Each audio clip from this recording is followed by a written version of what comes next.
Welcome back students. आज हम लोग एक नया टॉपिक चालू कर रहे हैं, वो है मेटल नाइट्रोसाइल्स। इससे पहले हम लोगों ने डिटेल के अंदर कवर किया है मेटल कार्बोनाइल्स को। मेटल नाइट्रोसाइल भी मेटल कार्बोनाइल के साथ मिलते जुलते हैं, बस लाइगेंड का फ़र्क है और कुछ और टेक्निकलिटीज़ हैं। बाकी उसके अलावा तकरीबन दोनों को एक ही तरीके से पढ़ा जाता है। तो केमिकल प्रॉपर्टीज़, फिज़िकल प्रॉपर्टीज़ और उसके बाद कंपाउंड और उसके बाद structure, EN rule, 18 electron rule लगभग बराबर ही है सब में। तो हम लोग मेटल नाइट्रोसाइल्स को चालू करते हैं। Metal nitrosyls are coordination compound in which nitric oxide acts as ligand and is bonded to a transition metal. नाम से जाहिर है मेटल नाइट्रोसिल, ठीक है। मेटल से मुराद कोई एक ट्रांजिशन मेटल होगा 3D से, जैसा कि scandium, titanium, vanadium, chromium, manganese, iron, cobalt, निकल, कॉपर, जिंक। इनमें से कोई एक मेटल हो सकती है आपके पास। और नाइट्रोसिल से मुराद NO लाइगेंड होगी आपके पास, नाइट्रोजन एंड ऑक्सीजन। जैसे कार्बन मोनोऑक्साइड थी, अब बस कार्बन के बजाय नाइट्रोजन आ गया और ऑक्सीजन आ गया है। तो इस तरह के जो मेटल नाइट्रोसिल्स होंगे तो उनको हम लोग स्टडी पढ़ने वाले हैं। जनरल फार्मूला, इनको लिखा कैसे जाता है, ये बार बार इस्तेमाल होगा। मेटल होगी आपके पास, NO होगा और साथ में कोई एक यहाँ पे X होगा और LY होगा आपके पास। Where L is CO, halide, phosphine, कुछ भी हो सकता है। आप सिंपल सा ये याद रखें कि भाई आपके पास मेटल होगा, उसके बाद कोई नंबर में, यानी कि मान लिया यहाँ पे X नंबर है, ये 2 भी हो सकता है, 3 भी हो सकता है, 4 भी, तो ये होगी प्योर मेटल नाइट्रोसिल। और साथ में ये प्रैक्टिकली देखा गया है कि दूसरी लाइगेंड्स भी आती हैं जिनको हमने L से जाहिर कर दिया, कैपिटल L से। वो कार्बन मोनोऑक्साइड भी हो सकता है, वो कार्बन के अलावा कोई हेलाइड, फॉस्फीन एटसेट्रा भी हो सकती हैं। जैसा कि एक मैं सिंपल प्रैक्टिकल एग्जांपल दूं, मैंगनीज NO जुड़ी हुई हैं 2 एंड CO जुड़ी हुई हैं 4, तो इसको क्या बोलेंगे, मेटल नाइट्रोसिल। या इसको क्या बोलेंगे, इम्प्योर मेटल कार्बोनाइल, क्योंकि अगर सारे CO होते तो कार्बोनाइल होता। अब 2 इसमें NO आ चुके हैं तो अल्टीमेटली आपके पास ये इम्प्योर हो चुका है। Nature of nitric oxide as ligand, यानी कि जो नाइट्रिक ऑक्साइड है वो हमने लाइगेंड के तौर पे देखनी है। अब इसमें बड़ी इंटरेस्टिंग बात है कि NO is unique ligand because it can behave in different electronic forms। अब यानी कि ये मुख्तलिफ इलेक्ट्रॉन का नंबर दे सकती है। मेटल कार्बोनाइल में क्या था, मेटल था और कार्बन मोनोऑक्साइड लाइगेंड आती थी, ये 2 इलेक्ट्रॉन देती थी, बस बात खत्म, सीधी सी। लेकिन अब ये जो NO लाइगेंड है ये 2 भी दे सकती है, 3 भी दे सकती है, तो वही हम लोग देखने वाले हैं। ये बड़ा इंटरेस्टिंग सा इसका बिहेवियर है। NO जुड़ती है जब, तो ये 3 में से किसी एक कैटेगरी को फॉलो करेगी। अगर तो NO प्लस बन के जुड़ती है तो ये 2 इलेक्ट्रॉन डोनेट करेगी, जिसको बोला जाता है नाइट्रोसोनियम, ठीक है, नाइट्रोसोनियम। अगर ये NO फ्री रेडिकल यानी कि न्यूट्रल शक्ल में जुड़ती है तो ये 3 इलेक्ट्रॉन डोनेट करेगी। और अगर ये NO नेगेटिव, जिसको नाइट्रो ऑक्साइल, ये याद रखना है, नाइट्रो ऑक्साइल, जैसे OH नेगेटिव है, इसको हाइड्रोक्साइल बोलते हो आप लोग, तो अगर ON नेगेटिव आ जाएगा तो इसको क्या बोलोगे, नाइट्रोक्साइल, और ये भी 2 इलेक्ट्रॉन डोनेट करती है। नाइट्रोसोनियम एंड नाइट्रोक्साइल 2 इलेक्ट्रॉन, अगर न्यूट्रल होगी तो ये 3 इलेक्ट्रॉन डोनेट करेगी। This makes metal nitrosyl more complex than metal carbonyls. ये जो इनका बिहेवियर है ये थोड़ा सा इनको कम्प्लेक्स बना देता है मेटल कार्बोनाइल, क्योंकि वो सीधे सीधे 2 इलेक्ट्रॉन देते हैं, उनको अंडरस्टैंड करना वेरी इजी। इनका क्योंकि गेस करना पड़ता है, 2 देगी, 3 देगी, तो वो थोड़ा ट्रिकी बन जाता है। आप सिंपल सा ये याद रखेंगे कि 18 इलेक्ट्रॉन रूल को फॉलो करने के लिए या EAN रूल को फॉलो करने के लिए ये लाइगेंड अपना बिहेवियर बदल सकती है। मान लिया एक कम्प्लेक्स बनाने जा रही है और 17 इलेक्ट्रॉन हो गए हैं इसके पास, ठीक है। तो अब ये क्या करेगी, फिर अपने आप को कन्वर्ट कर लेगी नाइट्रो ये न्यूट्रल लाइगेंड के अंदर, और ये 3 इलेक्ट्रॉन डोनेट करके ये 18 वाला बना देगी, ठीक है ना। इसको हम लोग थोड़ा सा और एलेबोरेट करते हैं। यहाँ नीचे मान लिया मेटल लिया आपने प्लस NO लाइगेंड्स ली, और ये आपके पास M प्लस ये आपने NO ऐड कर दी इसके अंदर, किसी नंबर के अंदर ऐड कर दी, MNO बन गया आपके पास, और ये X नंबर में आ गया, और पता चला इसके पास कितने हैं, 17 इलेक्ट्रॉन है। 17 कैसे आए हैं, ये हर एक ने मान लिया 2-2 दिए हैं। तो अब एक लाइगेंड में से ऐसी होगी कि जो नाइट्रोसोनियम नहीं रहेगी, नाइट्रोक्सिल नहीं रहेगी, बल्कि वो न्यूट्रल होके अपने आप को 3 इलेक्ट्रॉन डोनेट करवाएगी, और ये 17 की बजाय क्या है 18 वो इलेक्ट्रॉन वाली स्पीशी बन के स्टेबलाइज कर लेगी। मतलब जहाँ पे ज़रूरत होगी ये 3 वाला देगी, यहाँ पे ज़रूरत होगी ये 2 वाला देगी, बात सीधी सी है। इसको डिटेल में हम लोग आगे देखने वाले हैं। Types of metal nitrosyls. अच्छा, इससे पहले थोड़ा सा मैं बॉन्डिंग आपको बता दूं कि नाइट्रोजन जो है इसका एटॉमिक नंबर है 7, 1s2 2s2 और 2px 2py 2pz, इसके अंदर एक एक इलेक्ट्रॉन होता है, ठीक है। ऑक्सीजन देखें O8 है, 1s2 2s2 2px2 2py1 and 2pz1, ठीक है। अब जब ओवरलैपिंग होती है नाइट्रोजन और ऑक्सीजन के बीच में, तो ये क्या बनता है, नाइट्रोजन डबल बॉन्ड ऑक्सीजन तो बन ही जाता है। कैसे कैसे, ये वाला, ये आपस में ओवरलैप करेंगे। अब क्या होता है कि एक नाइट्रोजन के पास और एक ऑक्सीजन के पास ये अनइक्वल नंबर ऑफ इलेक्ट्रॉन है। तो अब नाइट्रोजन के पास एक इलेक्ट्रॉन होता है, और उसके बाद जो वेकेंट होती है इसके पास ऑर्बिटल, ये ऑक्सीजन अपना लोन पेयर इसमें दिलवा देता है, ठीक है ना, लोन पेयर। तो अब आप देखें कि इसके पास एक ऑड इलेक्ट्रॉन मौजूद रहता है, ये इंपॉर्टेंट चीज़ है यहाँ पे, ऑड इलेक्ट्रॉन। तो ये एक मतलब ये चीज़ याद रखनी है आपने कि ओवरलैपिंग कैसे होती है और ऑड इलेक्ट्रॉन कैसे है। अगर हम लोग इसको सिंपल और तरीके से समझें कि भाई नाइट्रोजन के आउटर मोस्ट में कितने इलेक्ट्रॉन है, 5 इलेक्ट्रॉन है, 1 2 3, उसके बाद ये ऐसे शो कर दी 4 और 5। ऑक्सीजन के आउटर मोस्ट में 6 इलेक्ट्रॉन है, 1 2 3 4 5 और 6, ये डबल बॉन्ड बन गया। ये वाला वही इलेक्ट्रॉन है, ये जो ऑड मैंने बताया है, ये वो वाला इलेक्ट्रॉन है नाइट्रोजन का, ये जो 2s2 पे पड़ा हुआ है। तो अगर तो सिर्फ ये यहाँ से इलेक्ट्रॉन दे तो 2 दे सकती है इलेक्ट्रॉन, अगर ये यहाँ से तीनों को मिला के दे तो ये कितने देगी, 3 दे देगी। तो इसी वजह से ये थोड़ा इसका बिहेवियर डिफरेंट है कार्बोनाइल के कंपैरिजन में। खैर इसको हम लोग डिटेल में आगे देखेंगे ये इसमें ऑर्बिटल डायग्राम्स के अंदर, लेकिन अभी के लिए आप सिर्फ इसको याद रखेंगे, ये VBT से मैंने बताया आपको थोड़ा सा।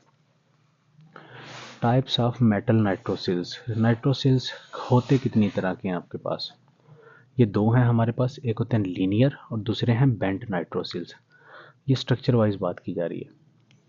अब लीनियर मेटल नाइट्रोसिल में क्या होगा, मेटल के साथ जो NO लाइगेंड आके जुड़ेगी वो उनके अंदर बॉन्ड एंगल लगभग कितना होगा, 180 का, कोई लीनियर है। ये देखें सारे बॉन्ड एक ही प्लेन में है। और ये कब लीनियर स्ट्रक्चर बनता है, जब NO बिहेव्स एज NO+। जब NO+ के तौर पे ये बिहेव करेगी तो ये लीनियर स्ट्रक्चर लेके जाएगी अपने। और इसके केस में क्या होगा, स्ट्रॉन्ग पाई एक्सेप्टेंस होगी, क्योंकि नाइट्रोजन के पास क्या आ चुका है, प्लस चार्ज आ चुका है। जब मेटल नाइट्रोसिल के साथ मेटल के साथ ये जुड़ेगी तो इसके पास वेकेंट ऑर्बिटल है जिसकी वजह से प्लस चार्ज है, तो उसमें मेटल से क्या करेगी, इलेक्ट्रॉन आसानी से ले सकती है। जैसे वो बैक बॉन्डिंग वाला कंसेप्ट है ना, वो यहाँ पे है। और मोस्टली देखा गया है लो स्पिन कम्प्लेक्सेस होते हैं, डायमैग्नेटिक होते हैं, क्योंकि अनपेयर्ड इलेक्ट्रॉन तो इनके पास नहीं होता, तो ये लो स्पिन डायमैग्नेटिक। बहुत ही इंपॉर्टेंट एग्जांपल है नाइट्रोप्रोसाइड की, ठीक है, आयरन, फिर 5 साइनाइड और एक NO लाइगेंड, और इसके अंदर NO के ऊपर क्या चार्ज है, प्लस लाइगेंड है ये, और 2 नेगेटिव के साथ है ये, तो इसको लीनियर नाइट्रोसिल बोलेंगे। उसके बाद दूसरी एग्जांपल है आयरन NOCO4, इसको पढ़ेंगे कैसे, आयरन टेट्रा कार्बोनाइल और उसके बाद नाइट्रोसिल, ठीक है। ये 2 एग्जांपल्स हम लोगों ने आगे भी पढ़नी है, लेकिन अभी के लिए सिर्फ इनका आप ये ओवरव्यू देखेंगे। ऊपर वाली एनायनिक है और ये न्यूट्रल है। अच्छा, बेंट नाइट्रोसिल्स। बेंट नाइट्रोसिल कब बनेंगे, जब आपके पास बॉन्ड एंगल 120 या 140 आ जाए तो हम उसको बेंट बोलते हैं। बेंट से मुराद मेटल, ये जो लाइगेंड है ये N तो सीधा आके जुड़ेगा, लेकिन ये ऑक्सीजन इस तरीके से बेंड हो जाता है, और ये जो एंगल बनता है ये लगभग 120 डिग्री से लेके 140 डिग्री तक वेरी कर सकता है। और ये बेंट नाइट्रोसिल कब बनेंगे, जब NO बिहेव करता है नाइट्रोक्सिल या न्यूट्रल लाइगेंड के तौर पे। तो ये इंपॉर्टेंट फ़र्क याद रखना है, अगर तो नाइट्रोसिल के तौर पे काम आएगा तो ये लीनियर, नाइट्रोक्साइल, नाइट्रोक्सिल भी बोलते हैं इसको, नाइट्रोक्साइल बोलेंगे ज़्यादा अच्छा है, और NO यानी कि न्यूट्रल लाइगेंड के तौर पे आएगा।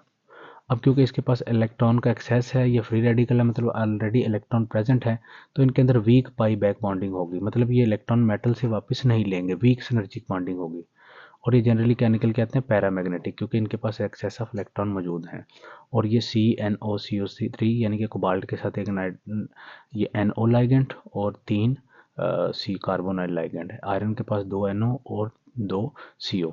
इंपॉर्टेंट पॉइंट यही है कि कब वो ज्योमेट्री ये अडाप्ट की जाती है, तो ये याद रखना है आपने, ये चीज़, ठीक है। उसके बाद नेक्स्ट है हमारे पास बॉन्डिंग, कि मेटल नाइट्रोसिल के अंदर बॉन्डिंग कैसे होती है। इसके लिए भी मॉडल पेश किया जाता है, दीवार चार्ट डुकेंसन मॉडल, और यही हमने मॉडल पढ़ा था मेटल कार्बोनिल्स के लिए। तो एक ही साइंटिस्ट है जिन दोनों ने मतलब 2 साइंटिस्ट हैं जिन्होंने ये एक ही तरीके से इनको एलेबोरेट किया है। इन्होंने बताया कि सिनर्जिक इंटरेक्शन होता है। सिनर्जिक का मतलब 2 वे इंटरेक्शन, मतलब अगर ए और बी ने बॉन्ड बनाना है तो ए को इलेक्ट्रॉन दे, बदले में ए भी क्या करे, बी को इलेक्ट्रॉन दे, तो इस तरीके से ये बॉन्ड जो होता है ये शार्टर हो जाता है, एक से बढ़ जाता है। तो इस तरीके की हम लोग बॉन्डिंग को बोलते हैं सिनर्जिक इंटरेक्शन। अब सिनर्जिक इंटरेक्शन 2 तरीके से हम लोग बोलते हैं, sigma donation, lone pair on nitrogen of NO, ये मेटल ऑर्बिटल के अंदर जाता है, जिसकी वजह से क्या बनता है, सिग्मा बॉन्ड। कैसे, जैसा कि हम लोग इसको देखें, M प्लस NO, ये जो लोन पेयर था इसके ऊपर ये 5 इलेक्ट्रॉन शो कर लिए, तो ये ऑक्सीजन के साथ थे, ये जब ये डोनेट किया जाएगा सीधा सीधा, तो तब क्या बोलेंगे इसको, ये सिग्मा बॉन्ड बना है। पाई बैक डोनेशन क्या होगा, मेटल डी इलेक्ट्रॉन बदले में क्या करेंगे, इस लाइगेंड के पाई स्टार के अंदर इलेक्ट्रॉन देंगे, जिसकी वजह से ये बॉन्ड क्या हो जाएगा, मजबूत, और ये जो आपस में इनका बॉन्ड है ये क्या हो जाएगा, weak. Strength of back bonding determines whether NO is linear और बेंट, ठीक है। ये बैक बॉन्डिंग पे डिपेंड करेगा कि शेप ने लीनियर रहना है या बेंट रहना है। अब इसको हम लोग कैसे एक्सप्लेन कर सकते हैं, ये क्या है हमारे पास, लीनियर, और ये क्या है, बेंट, यानी कि लाइगेंड अगर सीधी आके जुड़े, एक ही प्लेन के अंदर हो मेटल, नाइट्रोजन और ऑक्सीजन, तो इसको लीनियर, मेटल नाइट्रोजन जुड़े और ये नाइट्रोजन के साथ ऑक्सीजन का जो है ये कुछ ना कुछ एंगल बन रहा हो अदर देन 180, तो हम इसको बोलेंगे कि ये बेंट है। यहाँ पे NO किसके तौर पे आके जुड़ी है, NO प्लस के तौर पे, और यहाँ पे NO या तो नेगेटिव के तौर पे आई होगी या NO न्यूट्रल आई होगी, ये इलेक्ट्रॉन काउंट से पता चलेगा। अच्छा, उसके बाद यहाँ पे इसको देखते हैं हम लोग, लीनियर नाइट्रोसोनियम, NO जब प्लस के तौर पे आके जुड़ती है तो लीनियर पैटर्न में जुड़ती है। तो मान लिया नाइट्रोजन और ऑक्सीजन के बीच में बॉन्ड है और इसके पास जो लोन पेयर था इसने इस मेटल को दे दिया, सिग्मा बॉन्ड बन गया। और बदले में क्या होगा, ये सिग्मा बॉन्ड बन चुका है, मेटल भी पाई स्टार के अंदर इलेक्ट्रॉन वापस देगा। तो मेटल ने इसके पाई स्टार के अंदर इलेक्ट्रॉन दिए। तो अब आप देखें कि इसके जो पाई स्टार थे वो रिसीव करने वाले सामने बिल्कुल थे इसके ऑर्बिटल, जिसकी वजह से पाई स्टार के अंदर इलेक्ट्रॉन अच्छे खासे रिसीव हुए हैं। तो हमारे पास ये लीनियर स्ट्रक्चर बन चुका है, ये जिसको हमने ये गेंदों से दिखाया हुआ, पाल से। अब बेंट वाले के अंदर दो तरह के तो हम लोगों ने देखा है कि ये लाइगेंड एक्ट कर सकती है। NO negative. अब NO नेगेटिव कैसे लाइगेंड है हमारे पास, ये देखें। N ऑक्सीजन के साथ इसने बॉन्ड बनाया हुआ था, ये ऑक्सीजन के लोन पेयर, आउटर मोस्ट में 5 होते हैं तो ये शो कर लिए। NO नेगेटिव, इसका मतलब है इसके पास एक और इलेक्ट्रॉन कहीं से आया हुआ है जिसको हमने क्रॉस से शो कर लिया, जिसकी वजह से इसके ऊपर क्या चार्ज है, नेगेटिव चार्ज है। तो अब इसने क्या करना है कि एक लोन पेयर डोनेट करना है। ये जब ये लोन पेयर ये डोनेट करेगी लाइगेंड, ये वाला, तो एक लोन पेयर इसके पास रह जाएगा जो रिपल्शन करेगा और अल्टीमेटली इस ज्योमेट्री को क्या बना देगा, बेंड बना देगा। तो वो यहाँ पे शो किया गया है सिग्मा डोनेशन कैसे होती है। अब आप देखें कि नाइट्रोजन के पास 5 इलेक्ट्रॉन थे और एक नेगेटिव चार्ज आया तो 6 हो गए, तो 2 इसमें 2 इसमें और 2 के साथ ये बॉन्ड बना हुआ। एक तो लोन पेयर बना के इसने मेटल को दे दिया तो सिग्मा बॉन्ड बन गया। अब बदले में इसने क्या करना है कि मेटल से कुछ वापस इलेक्ट्रॉन लेने, वापस लेने के लिए जो ऑर्बिटल होंगे वो क्योंकि अब प्लेन में नहीं है तो बैक बॉन्डिंग इतनी इफेक्टिव नहीं होगी। बैक बॉन्डिंग होगी तो सही, पार्शियल उसको बैक बॉन्डिंग बोल सकते हैं, तो हम लोग क्रॉस लगा रहे हैं।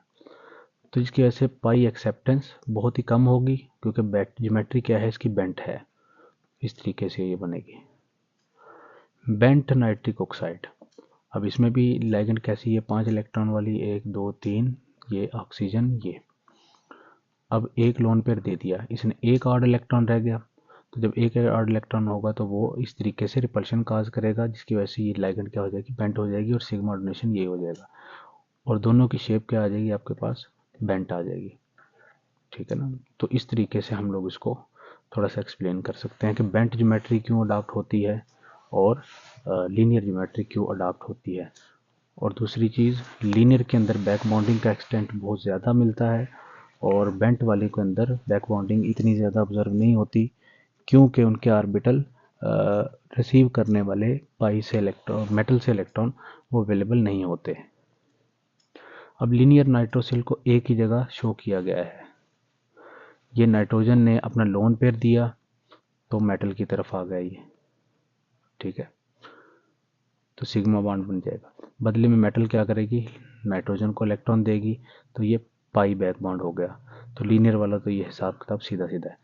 और ये याद रखना कि ये दो ऑर्बिटल हैं लेने वाले, वो बिल्कुल मेटल के साथ एक ही प्लेन के अंदर चले जाते हैं।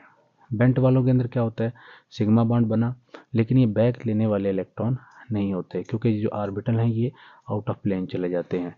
तो इसलिए हमारे पास बेंट नाइट्रोसिल बैक बॉन्डिंग इतनी नहीं ले सकते।